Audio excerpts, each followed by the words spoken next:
warahmatullahi wabarakatuh. Di sini saya Yusnita Susmawati dengan NIM 09182344, mata kuliah Fikih Muamalah 2 dengan dosen pengampu Dr. Anil Khairul Mufti Rambe SHI MHI. Di sini saya akan menjelaskan tentang aplikasi Al-Musyarakah pada bank syariah yang bertujuan untuk memenuhi tugas ujian akhir semester saya di semester 6 ini.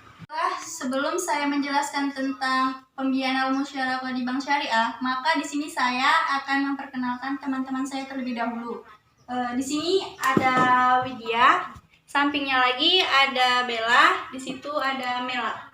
Di belakang kamera ada yang bernama teman saya bernama Dea. Baiklah, di sini saya langsung saja menjelaskan tentang Al-Musyarakah penawaran kerjasama usaha.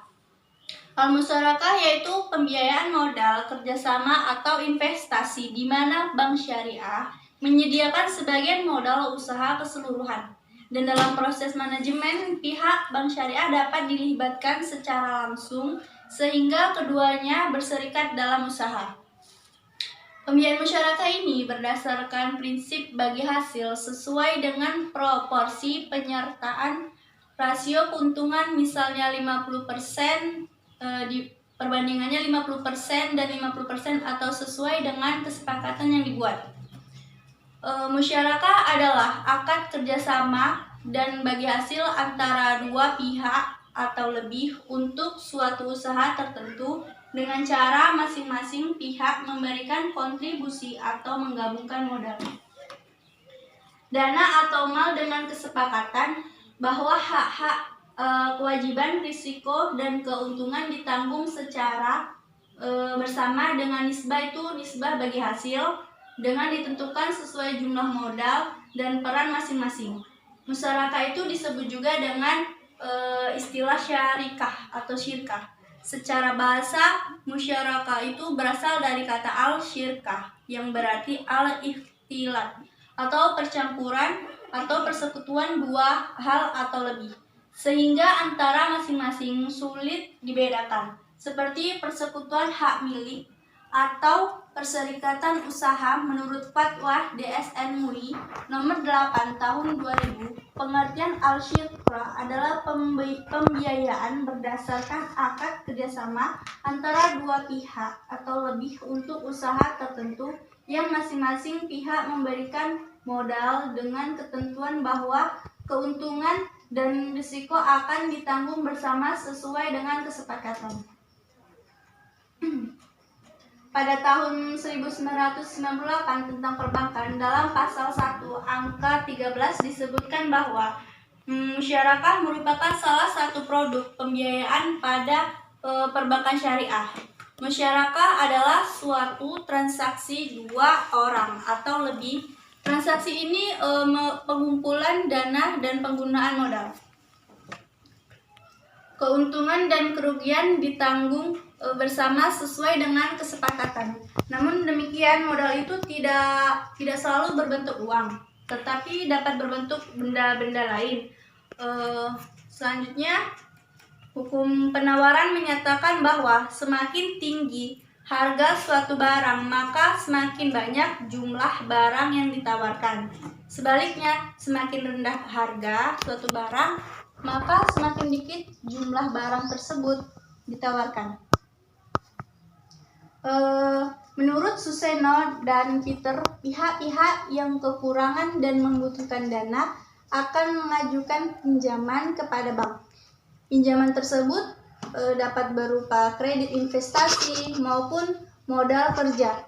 Pembiayaan perbankan syariah dianggap pilihan yang cocok karena menggunakan pembiayaan yang sesuai syariat dan meninggalkan hal-hal yang dilarang oleh Allah dengan harapan membawa keberkahan bagi perusahaan, baik pemilik maupun karyawannya.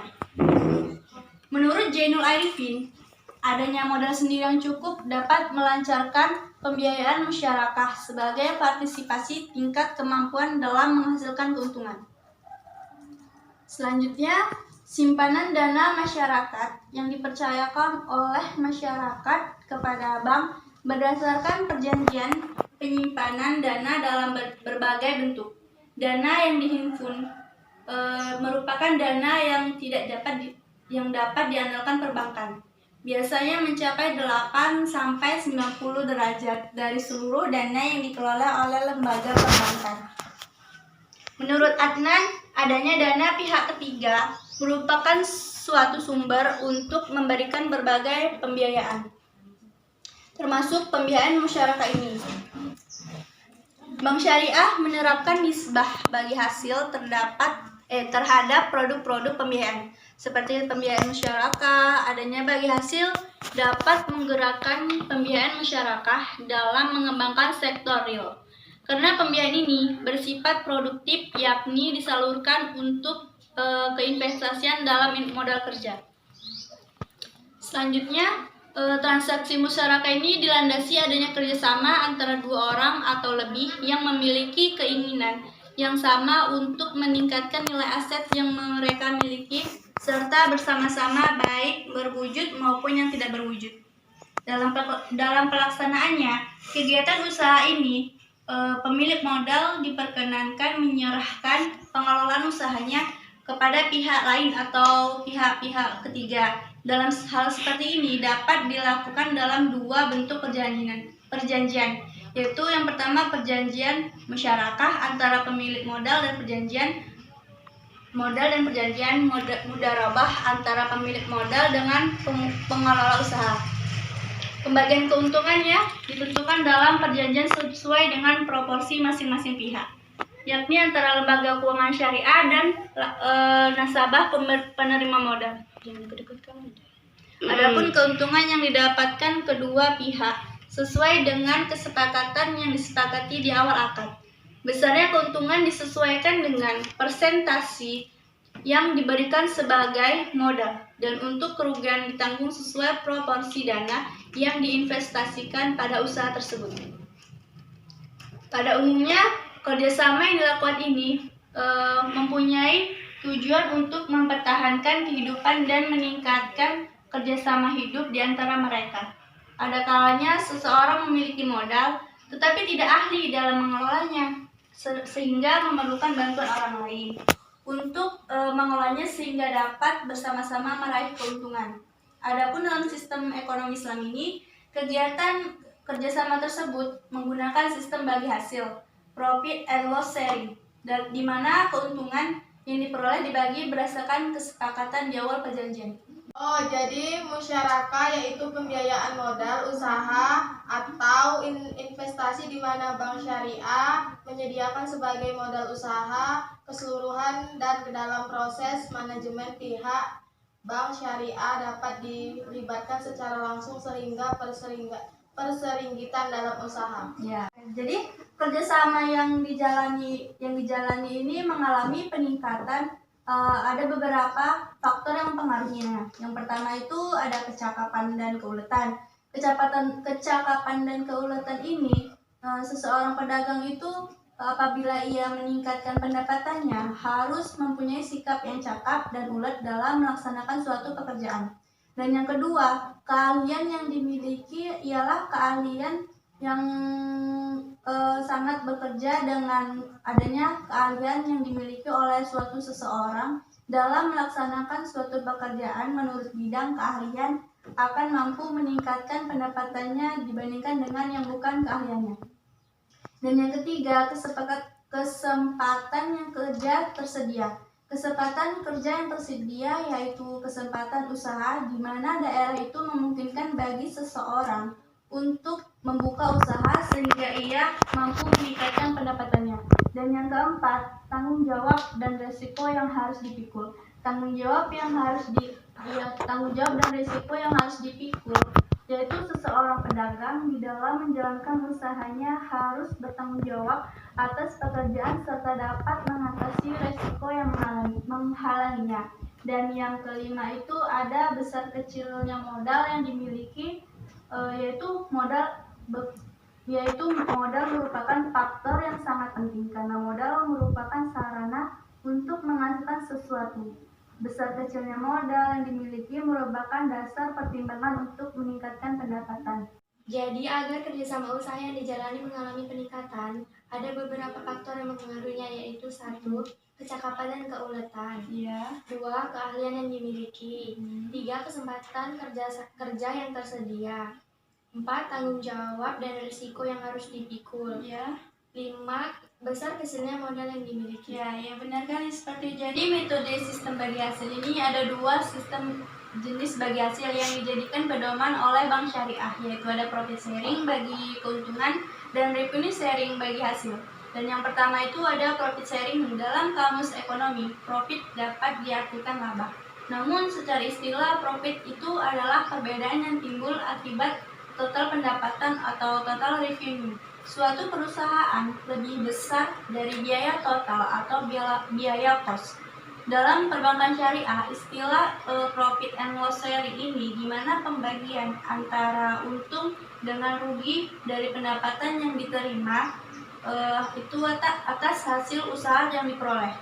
Sistem profit and loss sharing ini dalam pelaksanaannya merupakan bentuk dari perjanjian kerjasama atau investor, dan pengelolaan modal ini disebut dengan entrepreneur dalam menjalankan kegiatan usaha ekonomi, di mana di antara kedua terikat kontrak bahwa di dalam usaha tersebut jika mendapat keuntungan akan dibagi kedua pihak sesuai nisbah yang dikesepakatan di awal perjanjian.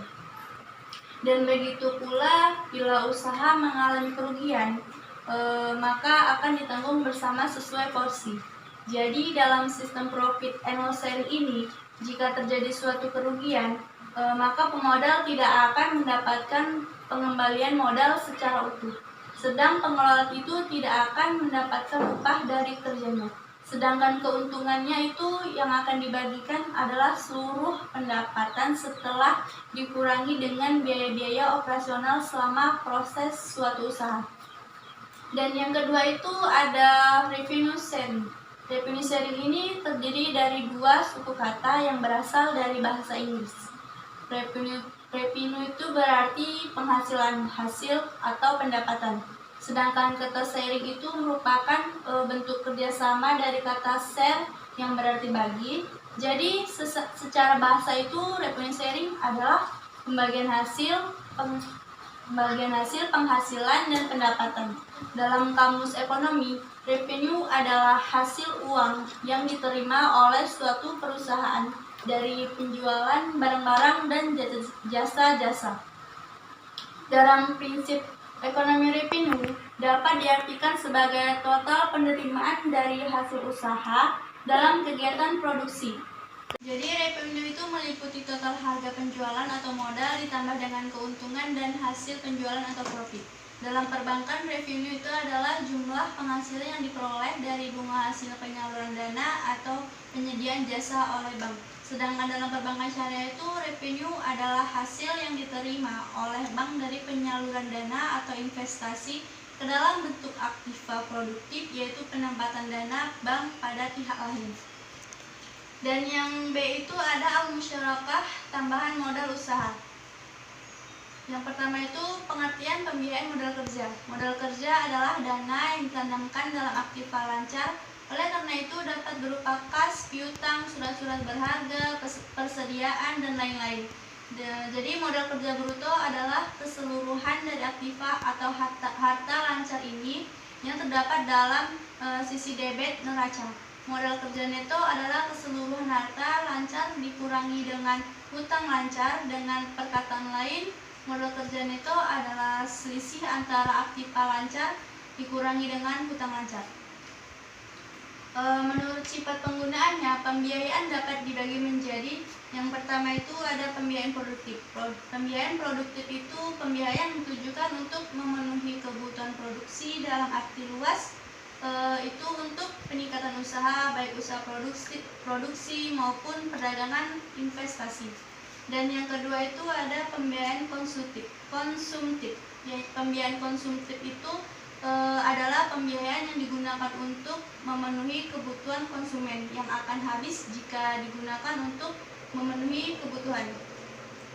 Menurut Komarudin, modal merupakan persediaan uang yang digunakan untuk membeli barang yang akan dijual untuk mendapatkan keuntungan dalam perdagangan atau kegiatan jual beli.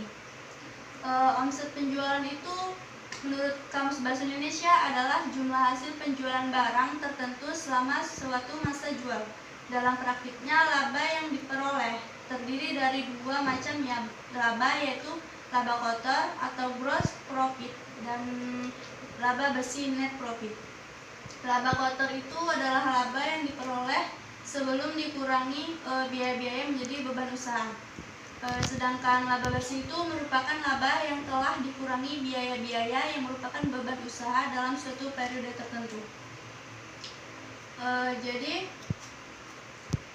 modal itu adalah hubungan antara modal dengan tingkat pendapatan dipengaruhi oleh modal itu sendiri, omset penjualan dan keuntungan. Di sini saya akan menjelaskan tentang modal sendiri. Modal sendiri itu adalah sesuatu yang mewakili kepentingan pemilik dalam suatu perusahaan.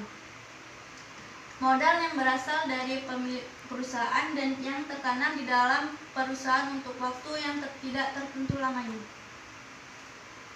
Pada umumnya dana modal sendiri ini terdiri dari modal yang disetor oleh para pemegang saham, sumber utama dari modal perusahaan, dan yang kedua itu cadangan. Cadangan adalah sebagian laba yang tidak dibagi yang disisihkan untuk menutup timbulnya risiko kerugian di kemudian hari. Dan yang ketiga itu laba ditahan. Laba ditahan itu adalah sebagian laba yang harus dibagikan kepada para pemegang saham. Yang kedua itu ada dana pihak ketiga. Dana masyarakat adalah dana-dana yang berasal dari masyarakat, baik perorangan maupun badan usaha, yang diperoleh bank dengan menggunakan berbagai instrumen produk simpanan yang dimiliki oleh suatu bank. Dana masyarakat atau yang lebih biasa disebut dengan dana pihak ketiga merupakan dana yang terbesar yang dimiliki oleh bank, dan ini sesuai dengan fungsi bank sebagai perhimpunan dan dari pihak-pihak yang kelebihan dana. Menurut Slamet Riyadi, dana pihak ketiga ini adalah yang berasal dari masyarakat atau nasabah yang terdiri dari giro, tabungan, simpanan berjangka, sertifikat deposito, dan kewajiban segera lainnya. Secara teknisi yang dimaksud dana pihak ketiga ini adalah giro wadiah, tabungan wadiah, deposito mudharabah.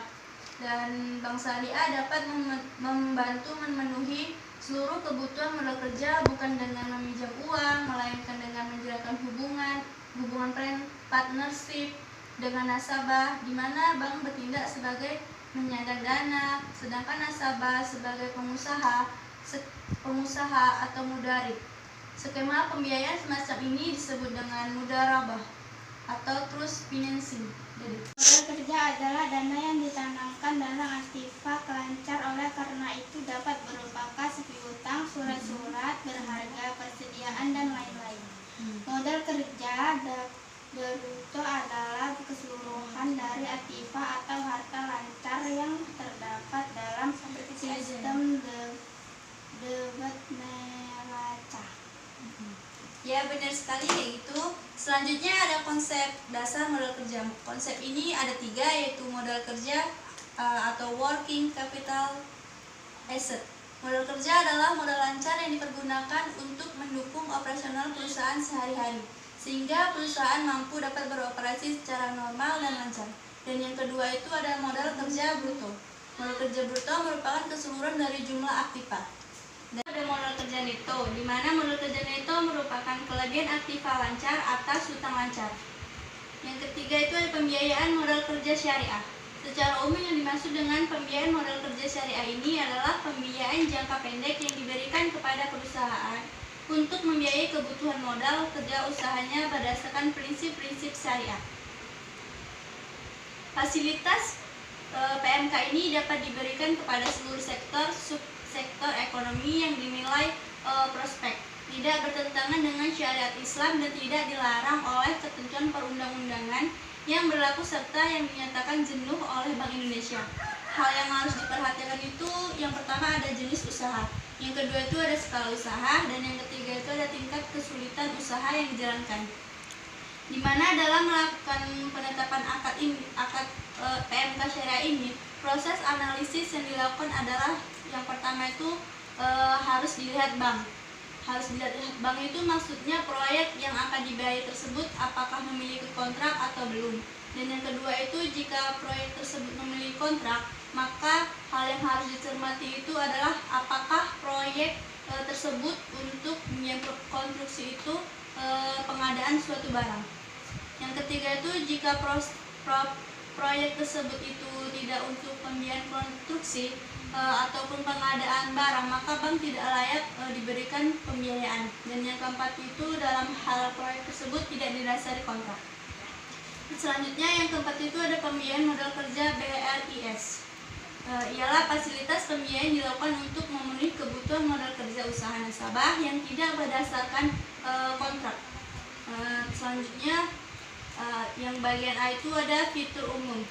Yang pertama dalam fitur umum itu ada plafon pembiayaan. Kedua itu penarikan pembiayaan, dan yang ketiga itu ada kewajiban pembayaran angsuran pokok oleh nasabah selama pembiayaan yang belum jatuh tempo.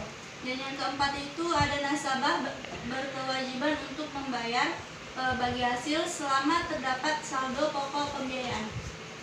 Yang kelima itu ada pelaksanaan pendebetan bagi hasil dilaksanakan tanggal 26 setiap bulan. Yang keenam itu besarnya bagi hasil yang harus dibayarkan oleh nasabah harus kepada BRIS. Selanjutnya yang ketujuh ada nasabah boleh melakukan penurunan plafon maupun penambahan plafon. Yang B ada plafon dan jangka waktu. 1. Plafon pembiayaan. Plafon pembiayaan itu jumlah maksimal dana musyarakah yang disediakan oleh BRIS. Nilai maksimal plafon pembiayaan itu sebesar kebutuhan modal kerjasama nasabah menurut analisa BRIS. Yang ketiga itu karena penyediaan plafon bersifat revolving, maka pengertian plafon tidak sama dengan saldo pokok. Yang keempat itu saldo pokok pembiayaan dapat berfluktuasi atau bisa naik turun. Yang kelima ada nilai plafon pembiayaan dapat diturunkan atau bisa ditambahkan. Selanjutnya sisa plafon yang belum digunakan dicatat dalam off-balance sheet. Yang kedua jangka waktu pembiayaan. Jangka waktu pembiayaan itu maksimal 1 tahun. Tidak ada kewajiban angsuran pembayaran pokok pembiayaan selama jangka waktu tersebut. Jangka waktu pembiayaan dapat diperpanjang sesuai dengan ketentuan. Yang pertama itu perpanjangan akad harus telah dilakukan selamat-selamatnya 1 bulan sebelum jatuh tempo. Dan yang kedua itu keterlambatan perpanjangan yang melewati tanggal jatuh tempo akan mengakibatkan nasabah tidak dapat melakukan penarikan, kualitas kolektabilitas pembiayaan mengalami penurunan. Jadi kesimpulannya itu al-musyarakah penawaran kerjasama usaha itu mempunyai faktor-faktor, yaitu yang pertama kecakapan dan keuletan, yang kedua keahlian yang dimiliki, ketiga itu kesepakatan kerja yang tersedia, dan keempat itu tanggung jawab dan resiko yang harus dipikul besar kecilnya modal yang dimiliki. Penjelasan dari saya tentang pembiayaan al-musyarakah pada bank syariah. Apabila ada kata-kata saya yang salah, saya mohon maaf. Kepada Allah saya mohon ampun. Terima kasih kepada teman-teman yang telah mendengarkan penjelasan tentang saya tadi. Saya akhiri dengan wabillahi taufiq wal hidayah. Wassalamualaikum warahmatullahi wabarakatuh. Waalaikumsalam warahmatullahi wabarakatuh.